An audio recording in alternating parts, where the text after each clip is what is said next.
Halo adik-adik yang dikasihi oleh Tuhan, berjumpa kembali dengan Enci Tina dalam channel Sekolah Minggu Ceria.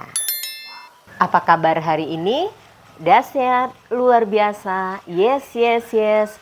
Puji Tuhan, saya diberkati, kamu diberkati, kita semua diberkati.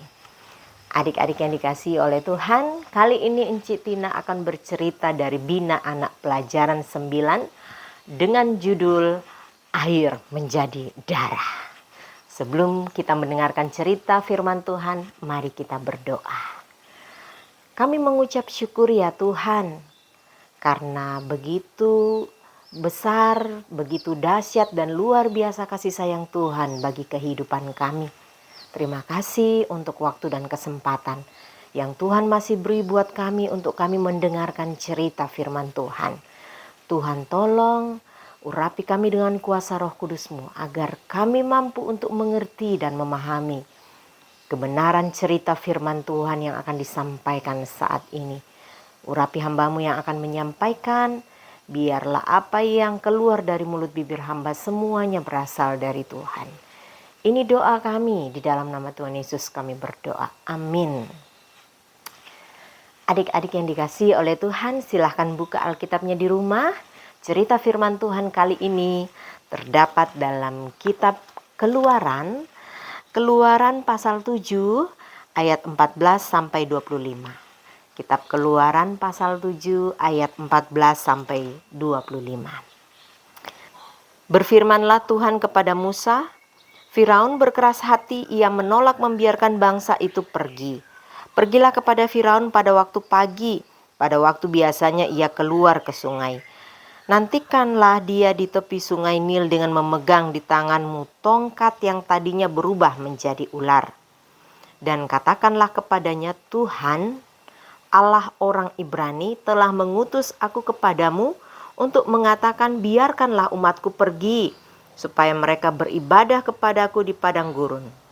Meskipun begitu sampai sekarang engkau tidak mau mendengarkan. Sebab itu beginilah firman Tuhan, dari hal yang berikut akan kau ketahui bahwa akulah Tuhan. Lihat, dengan tongkat yang di tanganku ini akan kupukul air yang di sungai Nil, dan air itu akan berubah menjadi darah.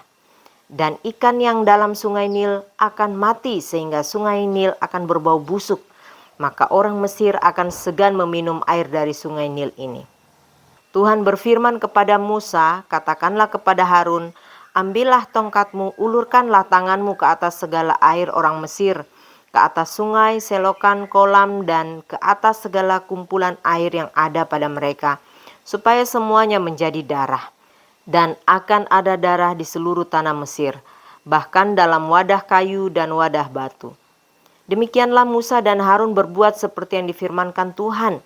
Diangkatnya tongkat itu dan dipukulkannya kepada air yang di sungai Nil di depan mata Firaun dan pegawai-pegawainya. Maka seluruh air yang di sungai Nil berubah menjadi darah. Matilah ikan di sungai Nil, sehingga sungai Nil itu berbau busuk dan orang Mesir tidak dapat meminum air dari sungai Nil, dan di seluruh tanah Mesir ada darah. Tetapi para ahli Mesir membuat yang demikian juga dengan ilmu-ilmu mantra mereka, sehingga hati Firaun berkeras dan ia tidak mau mendengarkan mereka keduanya seperti yang telah difirmankan Tuhan. Firaun berpaling lalu masuk ke istananya dan tidak mau memperhatikan hal itu juga.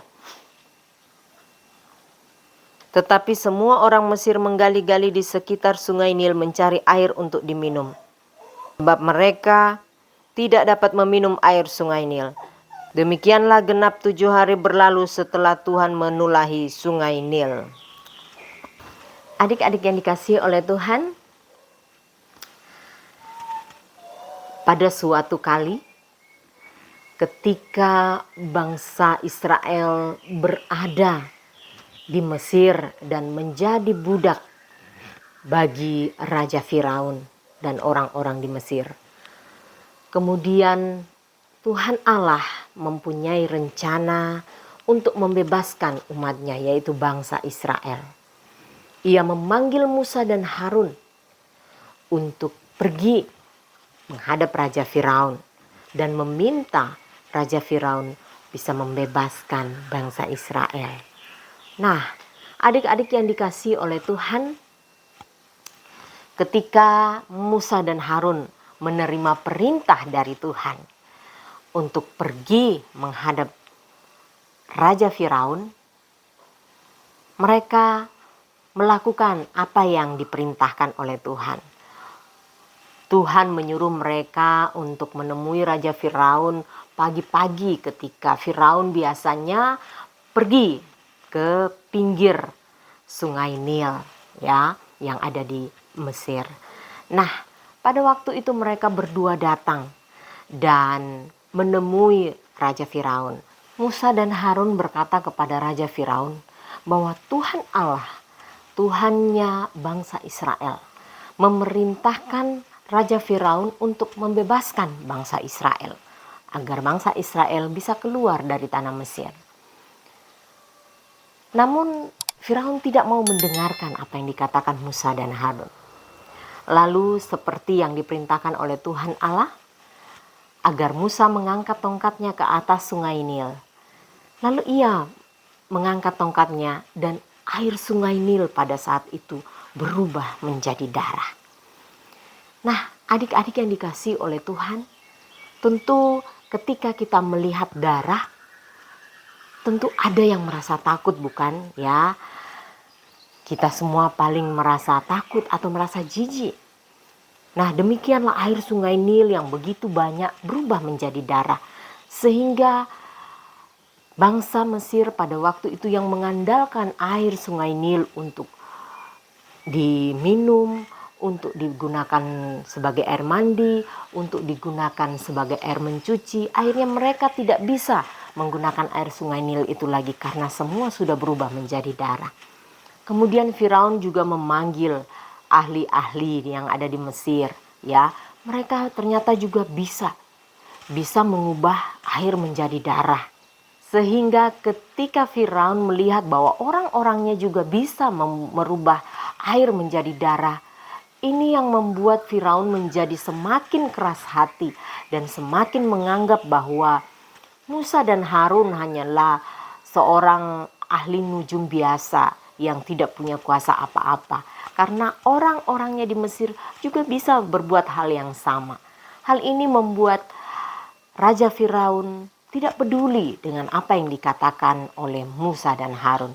Ia melenggang dengan seenak hatinya masuk ke dalam istananya, meninggalkan Musa dan Harun. Nah, adik-adik, itulah air menjadi darah membuat bangsa Mesir akhirnya mencari-cari, menggali-gali tanah yang ada di sekitarnya untuk mencari air yang bersih. Karena semua air berubah menjadi darah. Akibat kekerasan hati Firaun, bangsa Mesir yang begitu banyak akhirnya harus menderita karena kekurangan air. Begitu juga dengan bangsa Israel yang saat itu berada di kerajaan Mesir. Nah, adik-adik yang dikasihi oleh Tuhan, apa pelajaran dari cerita firman Tuhan? Itulah yang pertama yang diberikan oleh Tuhan, air menjadi darah. Apa yang kita pelajari dari cerita ini?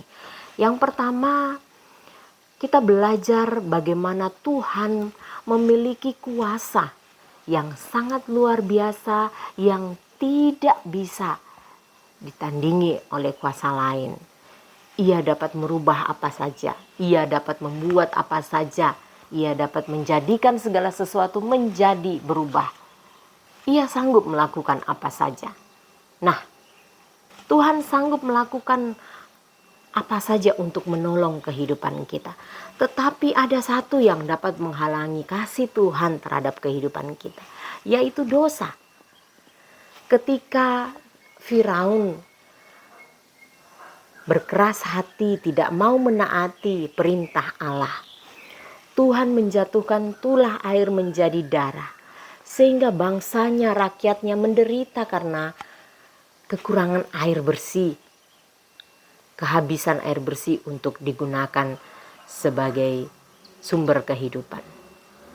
Akibat dosa itu, kasih Allah kepada Firaun dan bangsa Israel akhirnya terhalangi. Dan yang ada, bangsa Israel menerima tulah dari Allah, yaitu air menjadi darah. Demikian juga dengan kehidupan kita. Ketika kita adik-adik tidak mau menaati firman Tuhan, tidak mau mendengarkan dan melakukan apa yang diperintahkan Tuhan dalam kehidupan kita, dosa akan menghalangi kasih Tuhan terhadap kehidupan kita. Ketika kita mengalami sakit, ketika kita mengalami masalah, ketika kita mengalami kesusahan, coba periksa apakah kita sudah melakukan dosa di hadapan Tuhan atau tidak. Dosa itu akan menghalangi kasih dan berkat Tuhan bagi kehidupan kita. Dari sini kita belajar, kita harus taat dan dengar-dengaran kepada Tuhan, agar kasih sayang Tuhan terus melimpah di dalam kehidupan kita. Jangan seperti Raja Firaun yang mengeraskan hati tidak mau taat kepada Tuhan. Adik-adik, bagaimana caranya kita mau menunjukkan bahwa kita taat kepada Tuhan? Kita harus mengasihi papa, mama, opa, oma, saudara-saudara kita. Kita harus mengasihi siapapun yang kita temui. Sehingga ketika kita mengasihi mereka semua, Tuhan akan senang dengan apa yang kita lakukan. Karena sesuai perintah Tuhan bahwa kita harus mengasihi sesama kita seperti kita mengasihi diri sendiri. Nah, adik-adik yang dikasihi oleh Tuhan, demikian cerita firman Tuhan kali ini. Kita berdoa. Terima kasih ya Tuhan, karena Tuhan sudah mengajari kami lewat cerita firman Tuhan kali ini bahwa betapa dahsyat dan luar biasanya kuasa Tuhan yang sanggup berbuat apa saja untuk menyatakan kuasa Tuhan bagi hidup kami. Terima kasih karena kami juga belajar bahwa kami harus taat dan dengar-dengaran kepada perintah Tuhan, supaya dosa tidak akan menghalangi kasih sayang Tuhan bagi kehidupan kami.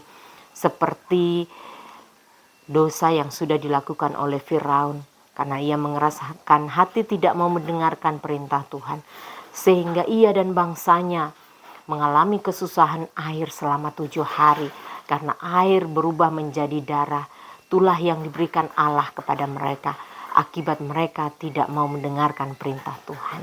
Tuhan tolong kami anak-anak kecil ini, agar kami mampu untuk melakukan apa yang Tuhan perintahkan, yaitu mengasihi papa mama, opa oma, sanak saudara kami, dan mengasihi siapapun yang kami temui di sepanjang kehidupan kami. Terima kasih ya Tuhan. Terima kasih. Ini doa kami di dalam nama Tuhan Yesus kami berdoa. Amin. Adik-adik yang dikasihi oleh Tuhan, demikian cerita firman Tuhan kali ini. Sampai bertemu kembali pada cerita Bina Anak selanjutnya. Tuhan Yesus memberkati. Bye.